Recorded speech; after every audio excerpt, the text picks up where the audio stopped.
welcome back to Surviving the Badge. We're here at the bar, two cops talking cop shit. Come on, Surviving the Badge Cup. And tonight, it's a somber show about a great human being, a great American, a father, a leader, husband, a leader. Yep.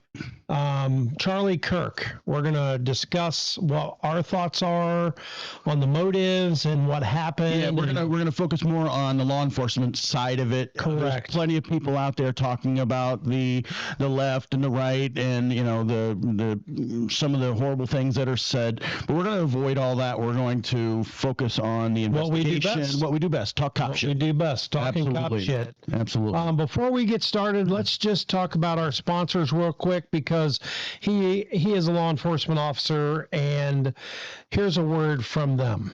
Contact Mainstreet Realty for all your real estate needs. This power team includes Tom Clem, a veteran Marine and retired law enforcement professional. Thank you, sponsors, very, very much. Mainstreet Realty. Go see them guys if you're ready to buy in Central Florida. Absolutely. Okay, Camille, take it away, man. Let's get into this. We were going to have our buddy Sean on, but he was a big slacker. He's losing his fantasy football league, so he decided that he was going to stay home and cry himself to sleep in the corner. And the reason why we were going to have Sean on was because this is kind of what he do. Right now he's in a unit that it's called the Real-Time Crime Center.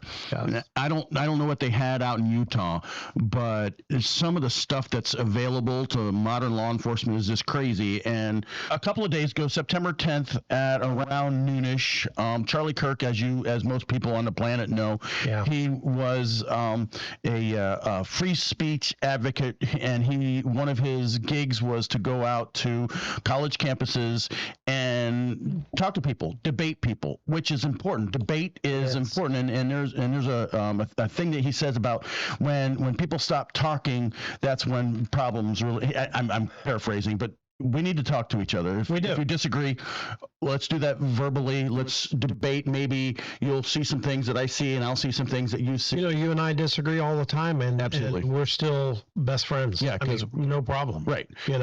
And unfortunately, too many members in society take a disagreement to the utmost extreme, which is why he's dead. And it's why he is dead, because because of free speech. He got murdered because of free speech. Pretty much. Yeah. Yeah.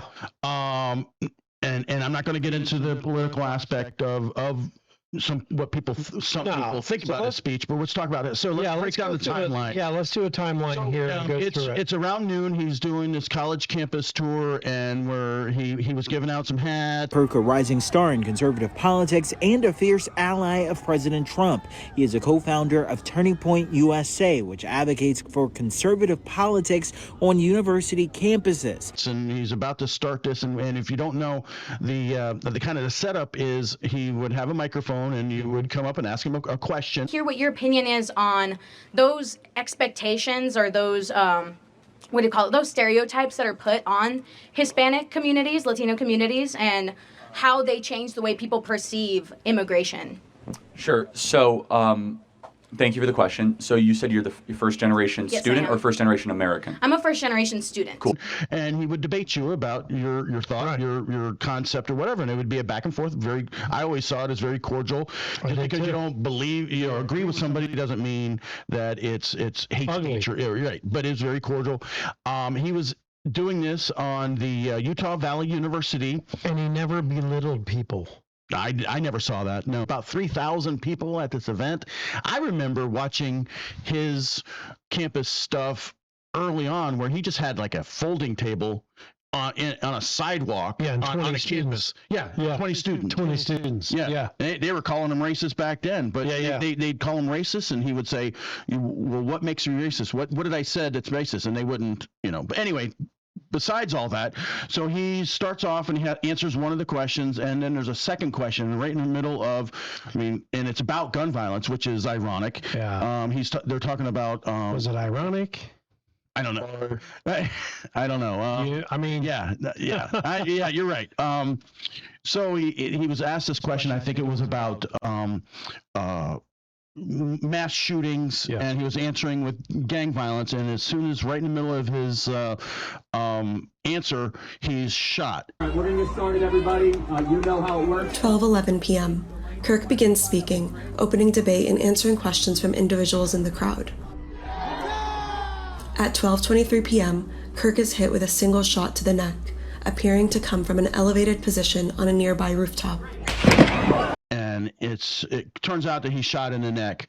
And if you saw it, I know LT and I probably thought exactly the same, and I didn't even ask him, but I know we thought he's not coming back from that. We knew that shot was devastating enough, and it was like, what, 3-4 hours before he pronounced it, they pronounced that he was passed. I'm sure they did everything in their medical power to try. Yeah. But I mean, you could see that the carotid artery was completely disintegrated in his neck. And I mean, and there's nothing. No, just the amount of blood that immediately came out of that wound. I mean, there wasn't even a pause and it just started running. Yeah. I mean, it was coming out of that wound. I was like, nah, he's gone. There's no way. He's gone. And the only thing worse than that shot would be a headshot. Straight in the head. Right. To cause immediate death like that. I mean, So on the law enforcement aspect of this, we've got a sniper bullet, and you've got law enforcement. I don't know how many police were there from like the university, but from what I understand, there wasn't a whole lot of police presence. It was like 6 or 7. He has his bodyguards. You got 3,000 people. What the hell do you do? You got to get everybody out of there for safety. Okay, that's number one. Number one rule for first responders is safety. Get everybody out. But then, what do you do to start this investigation? Obviously, he's going to be paramedics, and the medical people are going to be doing that part. Video shows Kirk being carried by 6 men to an SUV, which transports him to Timpanogos Regional Hospital. But for the law enforcement aspect, where do you start? You got the university police chief is like, and hold right there, because that's part of it. Because now you have 3,000 students, mass exodus.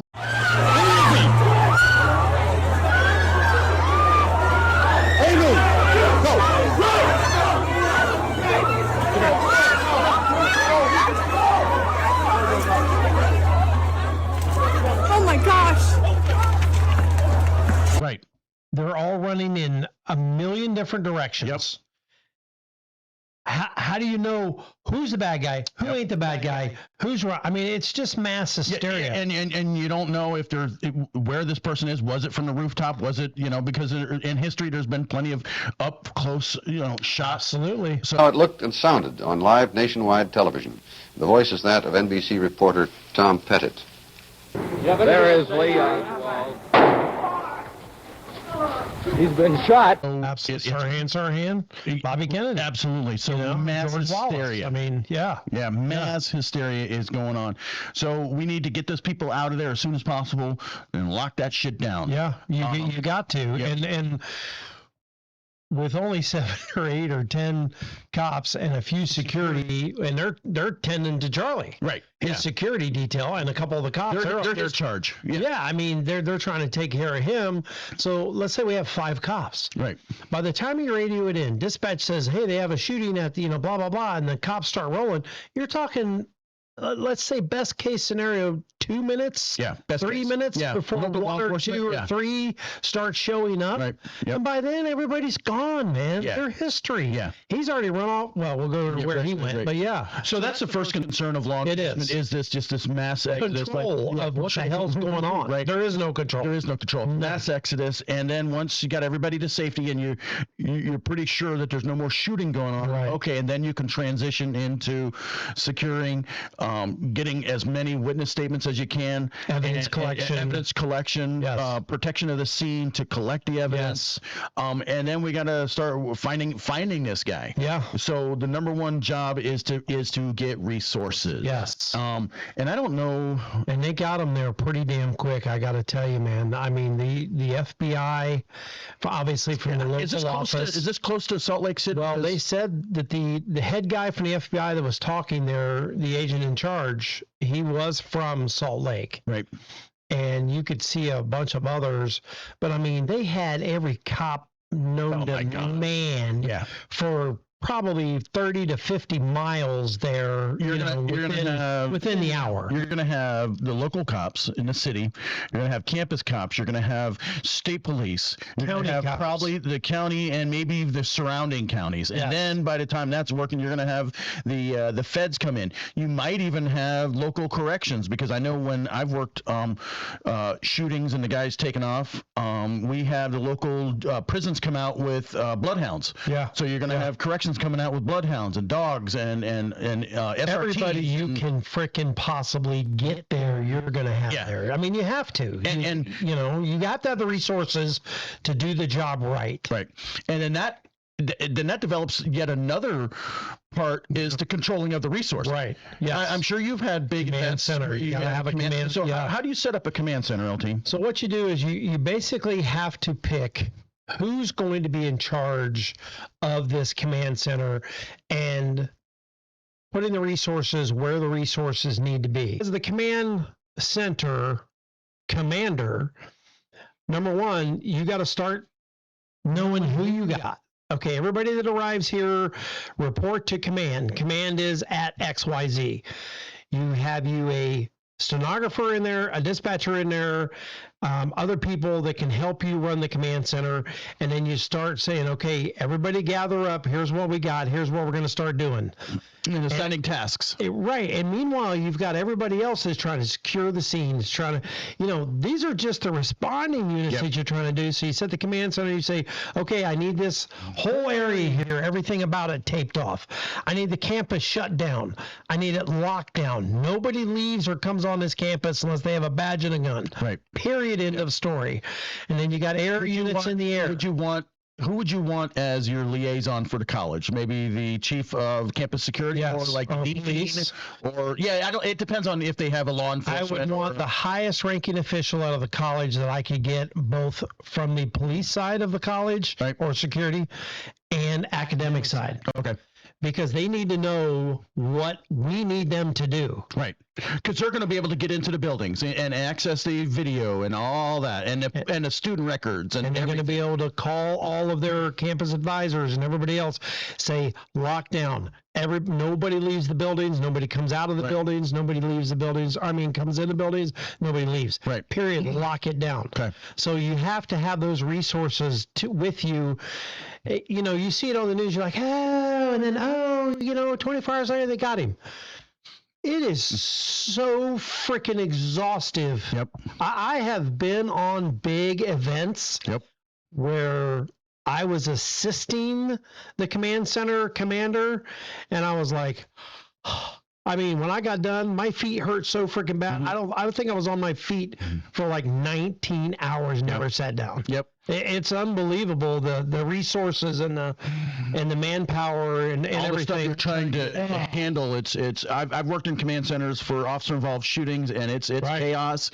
You've got SWAT teams, you got the marshals, you got all these agents, helicopters flying all over, drones. What's the best way to keep the news helicopters off your shit? Put a police helicopter on it.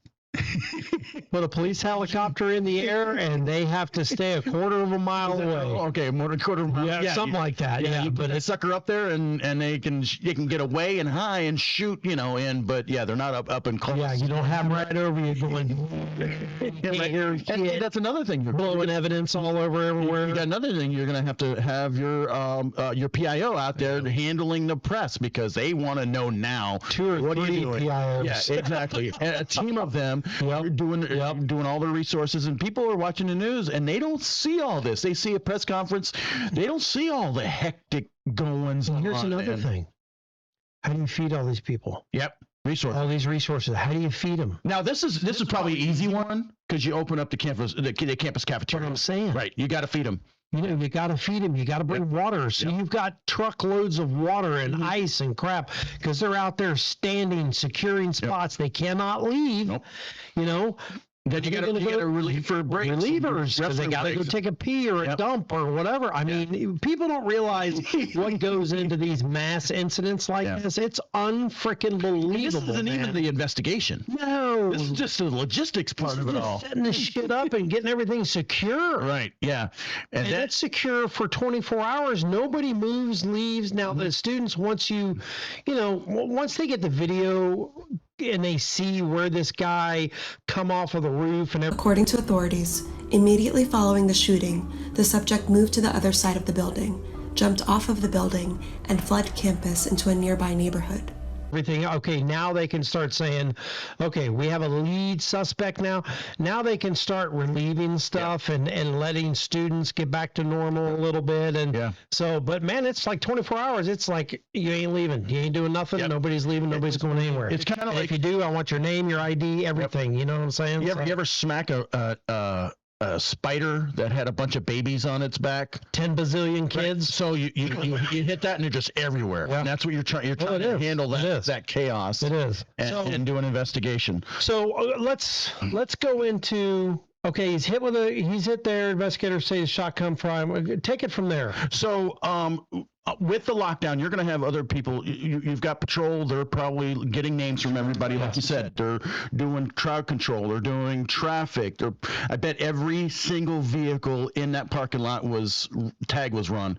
Oh, absolutely. Absolutely. On the opposite side of that is the investigation. If they had LPRs, they just drove up and down every aisle with LPRs. Yep, absolutely. It'd be interesting to see if they. And what's an LPR? License plate reader. Yeah. License plate readers are becoming more popular amongst police departments in Greater Cleveland, and there's one specific brand we're seeing most. I'm surprised that everybody hasn't jumped in on this. I mean, LPRs are super expensive for all of us to be able to afford, and this is a very inexpensive way to get investigative tool to your city. Richmond Heights purchased the Flock camera system last year and added more this year after seeing success. Police can't be everywhere 24 hours a day, 7 days a week. But if they are notified immediately when something happens, they can go right there to the location and find the suspect. And they have them on vehicles and on roads. And if you drive down a major road, especially in our state in Florida, your tag is probably being read by an LPR. At least 10 times. Yeah.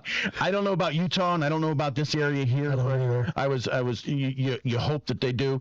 And then you've got several people doing things. You've got the crime scene people, and then you got the investigators. Crime scene people are going to make sure, well, the patrol is going to make sure that they're in the coroner. Right. Yep. Medical examiner. He's probably Oh no, they transport. I'm sorry, they transported him. My bad. So you got the crime scene tape, and then you're going to have the medical exam or the crime scene team come in. Yeah. Number one thing they're going to look for is the projectile. Absolutely. They're going to try to find a projectile. Now it looks like it was probably a through and through. Yeah. With the caliber of this gun, right? Yeah, which we'll talk about, but yeah. Yeah. So if it's a through and through, and he's at the hospital, and the projectile is not in him there, they're going to have to look for it and try to do some type of trajectory, right? And try to find maybe with metal detectors, hands and knees. They're going to be looking at the ground. Did it come into the ground? Did it hit a post? They're going to try to recover this projectile so that they can do ballistics if they found the rifle. Right. If they get the rifle. Obviously, now we're talking after all this, they did find a rifle, but you're going to collect all this evidence. You're going to take pictures. You're going to do a massive sketch of the whole thing. Yes. You've got to document it how it is. Yes. And collect all this evidence. And I was watching the news yesterday, and you know what a total station is. You used it probably in THI. Yeah. And I was looking, I don't know if it was the state police or the FBI, they were using the total station for this. And what it is, it looks like a surveying device. We use it at basically every major crime scene. Anytime I have a homicide, an officer-involved shooting, anything that's going to get probably a lot of publicity. With the 3D laser scanner, it allows me to collect a huge amount of data with very minimal work at the scene. I might have items that I know are important to my scene that I could maybe want to take measurements of. Having this data here, I can return to my scene anytime I want and measure something.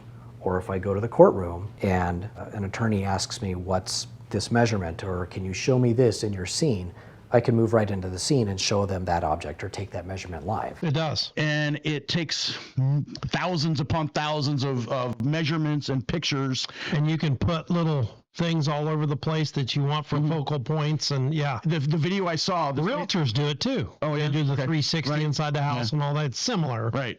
The video I saw was this lady was holding these two white globes, and they were positioning them, and I'm like, oh, I know what that is. That's a total station. Yes. You've got investigators doing that, and then that's the crime scene people, and then you've got the investigators. They're going to be looking at tags. They're going to be looking at maybe there was a threat, or they're going to look at see if there's any video in the area, any LPRs going off, all that kind of stuff, and try to find. I mean, today and day and age, there's nothing going on without video. Yeah, half of the investigators are inside saying we want to see all of your surveillance cameras now.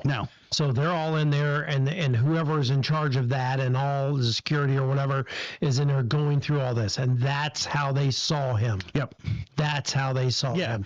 But you know what? After I sent that to you, I scrolled through, right, just to see how many videos there were, and there was another video where this guy took it, and he's like this, and he goes, "Yep, what is that up on the roof over there? Is that somebody laying up there in black? What is that?"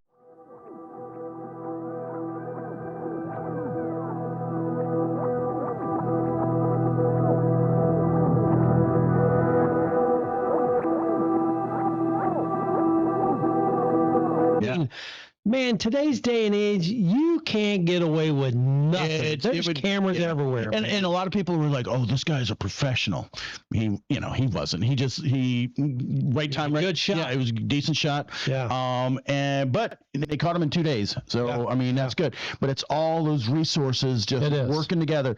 And did we say what kind of gun? Not yet. Okay. But I'm about to get there. So I'm sorry. They found the video, like you said. Yes. They're looking in there, and they found where he crossed from the roof down and then into a neighborhood, and they just retracked his steps, and then that's how they found the rifle, which was a 30-06 Mauser.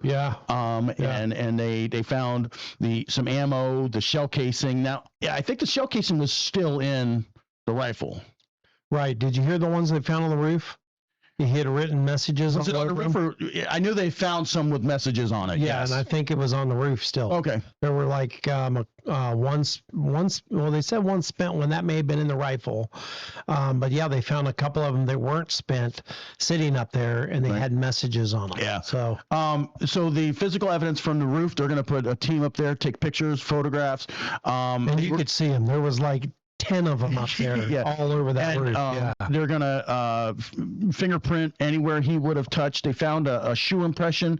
Now, if the shoe impression is in dirt, they're gonna use what's called dental stone and they'll photograph it first, and then they're gonna use dental stone to do the cast. You're gonna want to give yourself a little bit of an overlap here on the outside of maybe 1 to 2 inches surrounding this print. You don't need to open this all the way either. Start your pour. See how you can kind of guide it to flow without actually pouring directly on this print. And then they're going to track the gun, collect that for ballistics, and just a lot of moving parts for all of this. I mean, it's just, and I think, and you probably would agree, they knew they had those pictures probably a day or so before they released it. They were probably trying facial recognition software. Well, a day. Trump last night said, Trump said last night that he is confident, is with great confidence that we have our guy. That was early this morning. Yeah. So, but he knew last night. Yeah, guarantee. Yeah. He knew somewhere over the night. So he knew. So within a day, man, they had. Yeah, I think they probably were saying, okay, we got pictures on this guy coming up the stairwell and everything, and they were probably using facial recognition software, which is amazing now. It's, you see the movies from 10, 15 years ago about facial, it's not good, but now it is. And what it does is it takes a picture and it runs through all of, social media and the internet and all that. Really quick. And gives you some possibilities. So they were probably working that. It took It took somebody calling. Yeah. Yep, good old-fashioned police work, and putting the pictures out there and getting help from the public. And the dad. Mm-hmm. And the dad. Yep. The dad called and said, well, now I heard this morning that the dad had reached out to a friend. Yeah, who was in law enforcement or something. Yeah, and said, man, I don't know. I'm just spewing off. I don't know what exactly he said, but something to the effect of, I think that's Tyler. Yeah. I think that's my son. From comments he had in the past. Right. And then the dad was in law enforcement. He was either retired or out of law enforcement, so he probably reached out to somebody who was currently in law enforcement. And then all of a sudden, bada boom, bada bing, they found the shit on his Discord. Yep. Where he had said, I'm going to do, whatever, blah, blah, blah. And I put the gun by the tree, hide it with a towel, all this shit. I mean, yeah. People, it's like the guy that commits murder and then, 3 years later goes into the bar and I'm talking the old days. Yeah. Sits down at the bar and he's a drunkard and shit. And somebody says, yeah, I almost killed a guy. And the guy goes, yeah, well, I did kill a son of a bitch. He pissed me off and I shot him right in the face. Yep. Oh, really? Where was that? Oh, Stony Brook, Arkansas. Oh, really? And then they call the cops. Bing, bing, bing. And you're caught and you're in jail. Yep. The same thing. Kids can't stay off social media. They can't stay off Discord. They can't stay off whatever. Snaps, snaps and grams and whatever. I say to my students, all right, everybody off your snapgrams. Yeah, exactly. Exactly. Another thing that is undaunting is the lead system and the tip system. So the FBI and most major law enforcement have a lead system, and what you do is you set up, the phone call and the internet. And what do you do with all those leads? So have somebody answering the phone, man. And when I was, maybe 10 years or so ago, I worked a serial killer case. Did they have dial phones? Yes. When you were doing it? But it was kind of neat. So what they would do, right?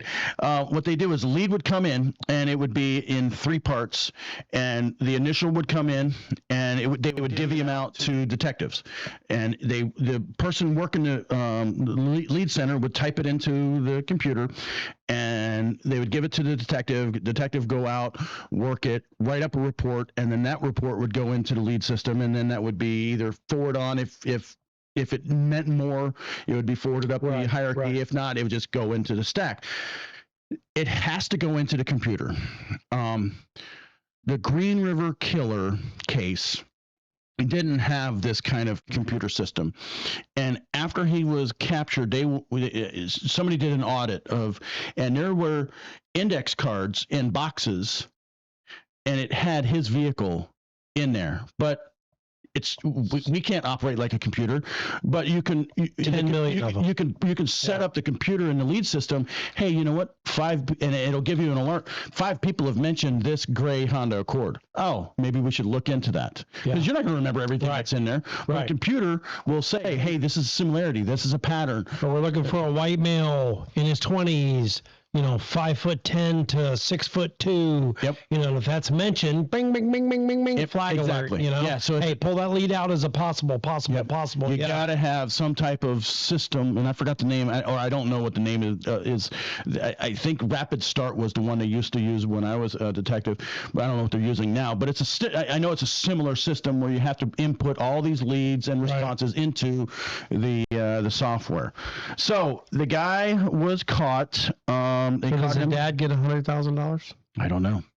Does the dad want $100,000? Probably not. I'm just asking. Yeah, I don't know. Somebody's going to ask that. Yeah. Does the dad get? He turned him in. He caught him. Does he get $100,000? He would. I doubt he'll take it, but I'm just because we have people that would ask. Yeah. Yeah. And remember the Unabomber? His brother turned him in. Absolutely did. Yep. So some of the things, I think we mentioned most of the tech. Good video. Remember the days when we had VHS cassette tapes and they would use them 42 times? It was all but now with digital, put them on the big magnet. December 13th, 1984, and it's 5:30 a.m. Deputy Swope, did you arrest Mr. Turner for driving under the influence of an alcoholic beverage and/or controlled substance? I did. Thank you, sir. You understand, Mr. Turner, that you have been arrested for driving under the influence of an alcoholic beverage? I understand I've been driving under motherfucking influence, but I understand that I wasn't also driving. I wasn't driving. Race him and throw him back in the car. Oh, my God. We're not going to mention his name. I mean, I already mentioned his first name, the bad guy. We're not going to give his full name because we're not going to give him any credit. Yeah. No. Screw him. facial recognition, LPRs, all that stuff. The public, all the videos from the people went into this amazing arrest for this horrible tragedy. And it is a tragedy that somebody's killed just for voicing their opinion. And the biggest thing, just like you said on here, is old-fashioned police work, man. Yep. Boots on the ground. Boots on the ground, working their asses off. I saw them on the press conference today, and every one of them, the sheriff out there, he said, if anybody that's standing in this room has had more than an hour's sleep in the last 48 hours, they're lucky. Right. And the one guy, the governor, said, I had 90 minutes. 90 minutes. I feel pretty refreshed. I guess I'm the most rested guy here, 90 minutes. You've been there. I've been up 3 days before on cases.